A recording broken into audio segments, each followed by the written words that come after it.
The bar under my apartment kept me up, so I blasted Jingle Bells until they shut early.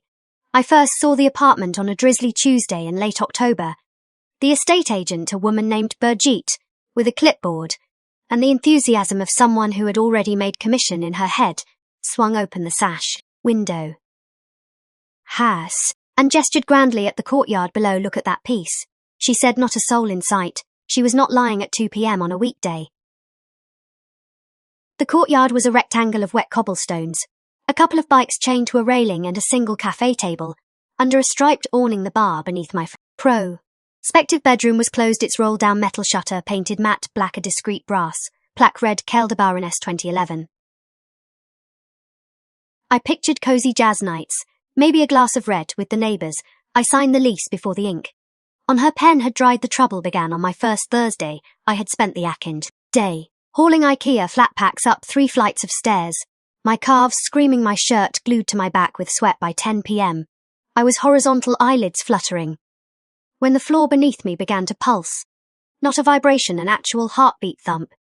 Thump, thump, them voices, dozens of them, rising through the floorboards like steam. I sat up, confused. The clock read 22:17. I padded to the window. The courtyard had transformed. Strings of Edison bulbs, crisscrossed overhead heat lamps, glowed orange. Every table was occupied, and a makeshift stage, really just a plywood platform, had been wedged against the far wall. Chung. Woman in a sequined reindeer sweater was murdering Sweet Caroline while patrons banged pint glasses in rhythm. The bass line from the pay system rattled the window pane in its frame. I checked the lease addendum. Brigitte had emailed noise curfew. 24:00. Through Saturday midnight it was. Now. Here near midnight I closed the window, stuffed tissue in my ears, and tried to sleep. The tissue turned to mush. The bass migrated into my molars at 12:43. I gave up brewed coffee and doom-scrolled property listings until the music finally coughed itself out. At 2:12 a.m, welcome to Vesterbrogade. 30. 4 freelance graphic designer, recent divorce. The divorce was amicable paperwork signed over takeaway sushi, but it left me with a duffel bag of clothes, a monitor the size of a small billboard, and a horror of shared walls. I had chosen this flat precisely because the building was pre-war thick brick, supposedly soundproof. The joke was on me. Friday night was worse. The bar Kelder Baron, I learnt from their neon sign, had themed the evening. 90s guilty pleasures. Every song was a war crime against melody. At 1:30 a.m. a man with a goatee attempted Barbie Girl in falsetto. My pillow vibrated. I lay on the living room floor. Hunting for a quiet square meter that did not exist. At 3 a.m. I stood at the window in boxers and mismatched socks, watching the crowd thin. A couple was arguing beneath my window in drunken Swedish. Their voices carried perfectly. I considered mooning them. Instead, I took a photo of the time-stamped scene and emailed it to the city's noise complaint portal. The auto-reply promised a response within 10 business days. Saturday, I worked from a co-working space in Osterbro, mainlining espresso and noise-cancelling headphones. I returned at 8 p.m. to find the courtyard already packed. Tonight's theme karaoke calypso. A banner advertised 50 kr shots, and no song too sacred. I lasted until 11 p.m. before the inevitable bass kicked in. This time I marched downstairs in slippers, armed with righteous fury and a printout of municipal ordinance. 7.3b amplified music in residential zones. The bouncer, a mountain in a puffer jacket, looked at my slippers, looked at the ordinance, and shrugged. Talked to Mikkel. Inside the air was a humid cocktail of sweat, citrus IPA, and desperation. I found Mikkel behind the barman. Bun impeccable, pouring aquavit into plastic cups shaped like elf boots. I waved the ordinance. He flashed a PR smile calibrated for Instagram buddy. We are within limits, decibel meters right there. He pointed to a blinking box on the wall that read 87 dB, comfortably under the 100 dB outdoor allowance. Come back with a cop if you want. He turned to the next customer. I stood there, ordnance fluttering like a white flag, while someone launched into my heart. We'll go on flat enough to park a bike on upstairs. Hey Lee. Paced the rational part of my brain, the part that had negotiated custody of the Nespresso machine. New escalation. Was childish. The sleep-deprived primate sharing my skull wanted blood. I opened the fridge, stared at leftover falafel, and had an epiphany born of exhaustion and cheap hummus years earlier. Rise. Tatmas in Jutland, my niece and nephew had begged me to record a cool version of Jingle Bells for their school talent show. I had been deep into a phase of listening to Slayer while drinking glog, the result a 3-minute and 12-second monstrosity sleigh bells, recorded by shaking a tambourine full of Screw's vocals. Run. Through a distortion pedal and a breakdown where I screamed dashing through the snow, like a man possessed the kids. Loved it their teacher, banned it. I still had the master file. I dug out my ancient hi-fi speakers, ceramic monsters I had inherited from my dad, and never had the heart to sell each weighed more than a toddler I am. Use. Pled them onto the bedroom windowsill, aimed the tweeters downward like artillery. I plugged my laptop into the auxiliary port, opened Audacity, and set the track to loop gain at 100 EQ, boosted in the 24K HD range. Right where human annoyance lies, I hovered the cursor. Overplay and hesitated. This was the nuclear option. Once deployed, there was no pretending I was the reasonable one at 1:47 a.m. The bar hit peak frenzy. Someone was attempting Bohemian Rhapsody with a kazoo solo.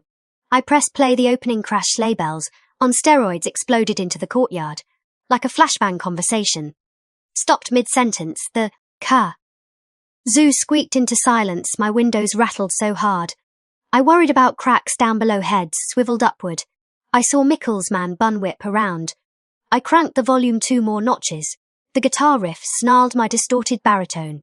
Roared Jingle Bells, Batman. Smells, wait, no, I had forgotten the kids, had insisted on the parody lyrics. Robin laid an egg. Lights flicked on in apartments across the courtyard curtains. Parted faces appeared, some amused, some apoplectic. Mrs. Nielsen from 3B, who once left a passive-aggressive note about my recycling habits, leaned out in a hairnet, and gave me a thumbs up. I looped the track again, the second playthrough. Try. Gegged feedback from the bar's power. Someone had left a mic too close to a speaker. A piercing squeal made half the crowd clap hands, to ears at 1:55. My doorbell buzzed like an angry hornet. I ignored it, the buzzing became pounding. I opened the door to Mickle, flanked by Puffer Jacket, and a woman in a sequined Santa hat who I assumed was the karaoke host. Mickle's face had progressed from smug to puce. Turn it off.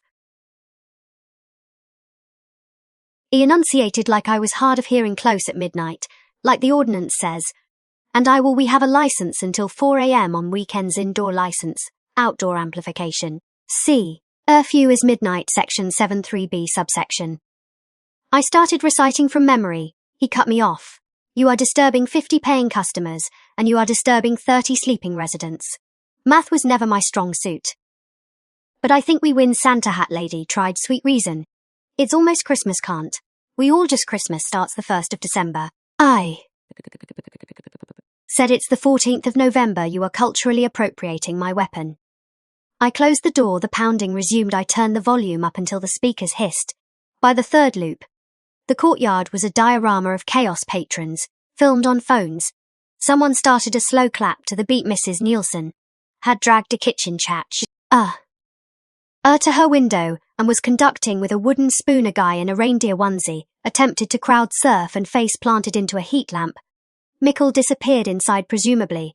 To call the authorities, I poured myself a Victory Aquavit and waited at 2032. Police officers arrived, Officer Larson and Officer Knudsen, according to their nameplates.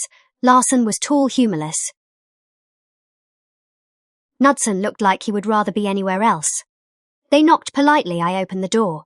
Mid-chorus, Larson winced. So we have had complaints from the bar. I asked innocently. From the bar, from residents, from Uber drivers circling the block. He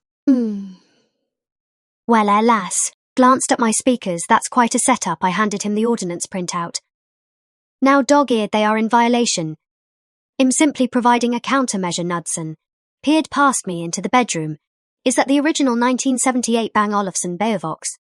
My dad had those. We bonded briefly over vintage audio. Larson cleared his throat. Technically, you are both in breach, but the bar's outdoor permit expired last month. Mikkel knows it. We will shut the music down. You shut yours down. Deal. I considered define. Shut down lights. Out patrons gone by 2:30. I extended a hand. 2:20. And I will throw in glog. Larson Almost smiled, 225 final offer. We shook. I killed my track. Silence rushed in like cool water downstairs. Larson had a quiet word with Mikkel. The par died mid-Galileo chairs. Scraped. The crowd dispersed with the sullen gait of teenagers, leaving a house party by 2:23. The courtyard was empty, except for overturned elf C. Up. And a single lost mitten at 2:25. The roll shutter clanged down. I closed my window, unplugged the speakers, and slept for 10 hours straight. Sunday morning, I woke to birdsong, actual birds. Not the electronic kind. My phone buzzed with messages. Mrs. Nielsen had started a building WhatsApp group, titled Courtyard Liberation. Front. Someone posted a grainy video of Mikkel's face during the kazoo solo. The clip already had 200 views on TikTok, overlaid with the caption, "When you play Christmas music in November and the Danes riot at 11 a.m. a note slid under my door, written in Sharpie on the back of a coaster. Elias, we close at 23. Oh. Friday, Saturday. From now on, outdoor heaters off at 22:30. No more karaoke after 23:30 in exchange. No more heavy metal Christmas. Please, Mikkel and the 49 other people who now have nightmares about sleigh bells." I taped it next to my monitor. That evening, I walked downstairs at 8 p.m. not to complain. Test. The truce. The courtyard was half full, volume conversational. A trio played acoustic covers of Danish folk songs. Mikkel spotted me, hesitated, then slid a beer across the bar on the house. Call it a peace glog. I accepted. "You know this means I have weaponized Christmas," he groaned. "My therapist is booking extra seers." Ions. We clinked glasses somewhere above us. Mrs. Nielsen's spoon tapped approval against her windowsill. The bass stayed in its cage. And for the first time since moving in, I heard the church bells on Sunday morning. Without wanting to strangle them. A week later, the bar hung a new chalkboard signed "Jingle Free Zone" by popular demand underneath in smaller letter. "Elias gets free aquavit on Thursdays." I still have the original audio file. I renamed it Courtyard WMA and backed it up to 3 separate clouds. You know, just in case.